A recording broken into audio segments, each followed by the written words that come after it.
Hi, Gary here, and I'm with my partner Kevin, and today we're going to do the second quarter observer. Now, we started the year with the fiscal cliff. We want to talk about this issue of selling stocks in May and go away, looking at what's happened in this first quarter, and also what's happening with stocks of the only game in town. And finally, we're going to have a theme on fracking, and this is oil and natural gas and what the effect of that is on the economy. So the numbers first. So far, year-to-date inflation is tame. It's at around 2%. So really not much to talk about there. It's been that way for quite a while. Second, unemployment. Unemployment has come down, and more importantly, it's averaged about 200,000 new jobs a year over the last 12 months. We really want to see that thing get up to about 350,000 new jobs each month. Next, GDP, gross domestic product. The economy grew by about 2.5% this quarter, better than some expected because they thought maybe the payroll holiday and sequester would dampen that a bit, and it didn't, so we had a good quarter. And then finally, we had a really great stock market run here. But I'm going to pass this off over to Kevin and ask him, what's your take about what has happened so far year to date? Well, if you look over the market returns since maybe the last 17 months, since the beginning of 2012, it's up about 30%. Right. The previous 2 years after the recovery, from the March '09 lows, you saw things kind of bumping around the 1100, 1200 range, and then after 2012 and into this year, we've had that bump up over the previous recovery of 1550 or so, and now at a current level of 1650. It seems there's a lot of people that are kind of running on the bandwagon now because they don't own stocks. The stocks have been under-owned for so long. And more about, since interest rates are so low, that they're looking for yield and they're looking for return. So your comment earlier, the stocks the only game in town, a lot of people are running to buy them now. There you are seeing some signs of the possibility of increase, like you said, in unemployment, housing, sales are improving, prices are stabilizing, less of an inventory on the market. Some recent signs in market sectors where you're starting to see more economically sensitive areas like energy and cyclicals and industrials starting to behave better, as opposed to it being people buying the safe stocks like consumer type product type companies. So you're seeing some positive things there, that if this thing can be not just be based upon government stimulus, but actually be economic activity starting to compound, which would be positive for going forward. Sure. So circling back to you is that what I talked about earlier, stocks being the only game in town compared to interest rates. Yeah, it's a good question. Kevin and I talk to clients all the time because they're looking for less risk, and the stock market seems the only game in town, as you said.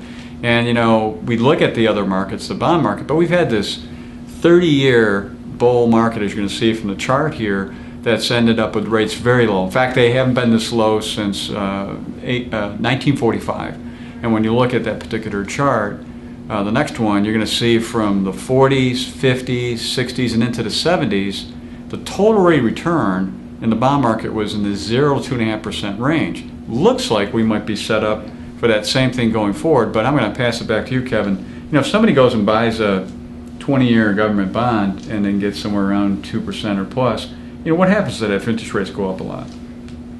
Well, if you hold the bond to maturity, right, like with the CD, if you get the 2%, 2.5% yield, and hopefully the creditor, the United States government in this case, is still solvent, it doesn't go bankrupt, then they repay you your money. You'll get your 2.5% for the holding period. Sure. Yeah.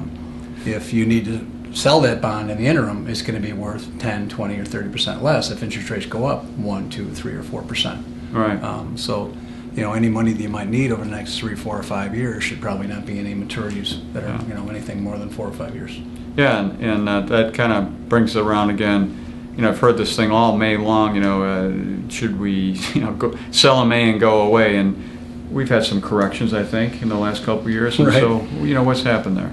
Well, even since, like we were talking about earlier, when the market's recovered since '09, we've had 5 or 6 or more corrections of 10 to 16% or so, as it kind of ratcheted its way up, and each time the low was a little bit higher. Your lows were on the in the area of 1100 to 1200 before this most recent run since the beginning of 2012. We've had a couple of 3% or so declines in the since this year. This last Wednesday, we had the market kind of peak out at its top, 1687 or so for the year. Yeah.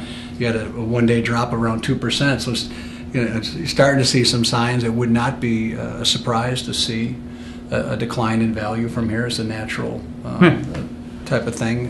Hopefully it sets the table for another high. If you want to just talk about where we are going forward, the S&P 500 earnings, which the chart I think we'll put up, you look at what it did in going into the peak in 08, you had $100 of earnings, and how much of those earnings was debt-infused growth that wasn't real, and then you saw the decline that happened and the market came down with it.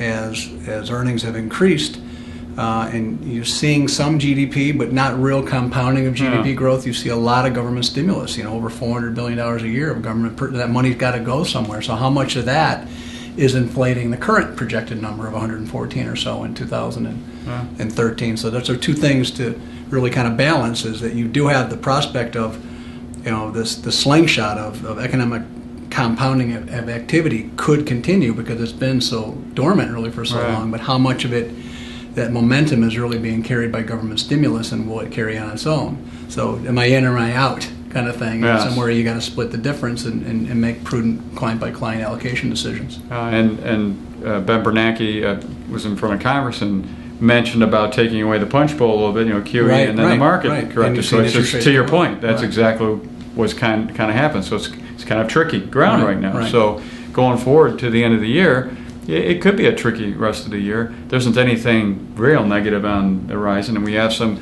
issues obviously still in Europe, and China's having some issues relative to their growth and so forth.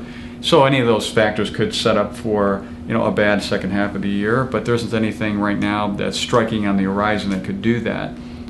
So we'll have to wait and see what happens. So we'd like to conclude and basically thank you for watching, and if you'll continue watching here, we're going to have this section on fracking here. But thank you for watching, and we'll see you next quarter. Fracking. Now, there's this new energy boom is taking place we've not seen since Rockefeller changed from kerosene to gasoline at the turn of the 19th century. What's happened here in the last 6 years is we've gone from 15 million to 20 million barrels a day of oil production here in the U.S., and we reduced from 12 million to 8 million barrels per day of import into the U.S. And that's huge. It's something, was well beyond what we thought was going to happen, and that trend's going to continue going forward. Now, I had the pleasure of interviewing Robert Tressler. He's an attorney by training, and he has spent the last 30 years in this field as an operator, as a producer, and in having legal counsel for many different transactions dealing with oil and natural gas. So the first thing I asked Bob was, explain to us, what is fracking? Well, that fracking is just it's almost a slang term, or it's an industry term for fracturing, for hydraulic fracturing. For years, it's come to the fore now because of the explosion of productivity in oil and gas in basins that are underlined with shale rocks. And the real revolutions that have occurred in the last decade have been through computer technology, which has revolutionized everything. With computer-driven mud motors in the bits, the driller can turn and go out horizontally in the same rocks that he would have penetrated a few feet. He can turn into them and go out a mile. And he can find you can encounter natural fractures in these shales. And these. So why is that working here, fracking, say, versus the rest of the world? Well, we have a couple unique things. We have plenty of water, number one, versus the rest of the world. China has very limited amount. And we have property rights, which make a huge difference in then allowing the property owner to have the minerals taken from their land. And Bob discusses this. Really, we're very, very unique here. You have mineral law is well settled in the United States. Right. There are two estates. There's a surface estate and a mineral estate, and they can be severed. A farmer can, or anybody, any owner of the property can sell off the minerals and retain the surface, right. Or he can sell off part of the minerals or leave them to his family. Sure. I just took. So then I asked Bob about these old oil fields, and in particular, he's going to talk about here Midland, Texas, and this is in a field that was produced for many, many years that's been depleted from regular vertical drilling, and what has happened now that they've been able to do this fracking and this horizontal drilling. What's happened now is these older, mature oil fields have these rocks in them that the geologists knew were there, like the Wolf Camp. And when you turn that drill bit sideways and you take it out a mile, and you can now bust those rocks up, you get enormously prolific wells. Right. So instead of 90% of the oil having been produced from this enormous producing basin, maybe 9% was, or 10% was, and the same. It's estimated that between 2.5 and 5 million new jobs, primarily in manufacturing, are going to be created over the next 10 years due to this fracking technology. And so I put that issue to Bob for his take on this. So it's an enormous benefit to the United States, to North America. If you look at the trends that are happening today, you see industries that left North America, left the United States in particular, in a wholesale manner, and they're coming back. They're rushing back. All of the fertilizer manufacturers, plastic manufacturers, right. Chemical manufacturers. I believe it's going to be an industrial renaissance for the United States, because you know, there's a huge difference in what natural gas costs here in the United States and what it costs in Europe, China, and Japan, and Bob addresses this. If you go to China now and you find $12 an MCF gas that they have to use to produce plastics, a host of products.